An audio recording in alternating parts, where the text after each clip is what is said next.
اسلام آباد district session عدالت نے رینجرز اہلکاروں پر گاڑی چڑھانے کے ملزم کو 14 روزہ جوڈیشل ریمانڈ پر جیل بھیج دیا۔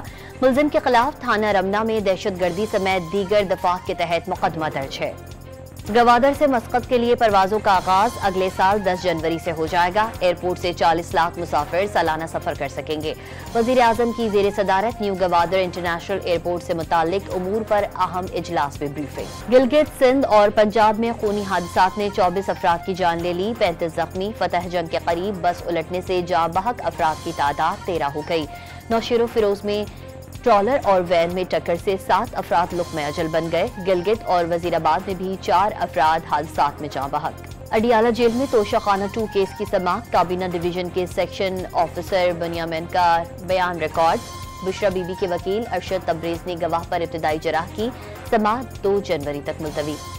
توشہ خانہ 2 کیس توشہ خانہ کے پہلے کیس جیسا ہے، بانی نے کہا وہ کیس لڑ رہے ہیں، انہیں ڈیل کی ضرورت نہیں۔ بانی پی ٹی آئی کی بہن علیمہ خان کی میڈیا سے گفتگو۔ یونان کشتی حادثے کے ذمہ دار عناصر کے گرد گھیرا تنگ، ایف آئی اے نے گوجرانوالہ اور گجرات سے انتہائی مطلوب ملزم سمیت 2 ملزمان کو گرفتار کر لیا۔ سیالکوٹ ایئرپورٹ سے لوگوں کو روانہ کرنے کا الزام، مختلف شہروں سے 18 ایف آئی اے اہلکاروں کی ضلع بدری کے احکامات۔ سندھ ہائی کورٹ میں یونان کشتی حادثے میں نامزد ایف آئی اے افسران کی درخواست پر سماعت، درخواست گزاروں کا موقف سنے بغیر ان کے خلاف کوئی کارروائی نہ کی جائے۔ عدالت نے ایف آئی اے افسران کے خلاف کارروائی سے متعلق دائر درخواست نمٹا دی۔ کل کرم معاہدے پر دستخط ہو جائیں گے، فریقین اسلحہ جمع کرنے پر راضی ہو گئے۔ اس بار کرم ایشو کو مستقل طور پر حل کریں گے۔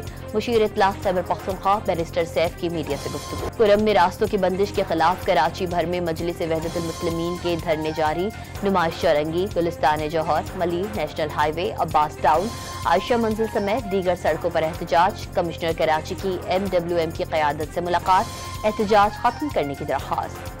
جوڈیشل کمیشن کے رول سندھ ہائی کورٹ میں چیلنج، جوڈیشل کمیشن کے ججز تعینات سے متعلق رولز کو غیر آئینی قرار دے کر کالعدم قرار دیا جائے، درخواست مسترد۔ پی ٹی آئی احتجاج میں عدالت کے احکامات کی خلاف ورزی پر توہین عدالت کی درخواست اسلام آباد ہائی کورٹ میں سماعت کے لیے مقرر، 16 جنوری کی کاسٹ لسٹ جاری۔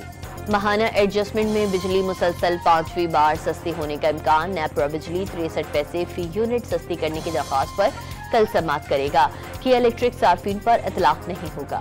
اور کاروباری ہفتے کے پہلے روز اسٹاک ایکسچینج میں زبردست تیزی، 100 انڈیکس میں 3907 پوائنٹس کا اضافہ، انڈیکس 1,15,422 پوائنٹس پر بند۔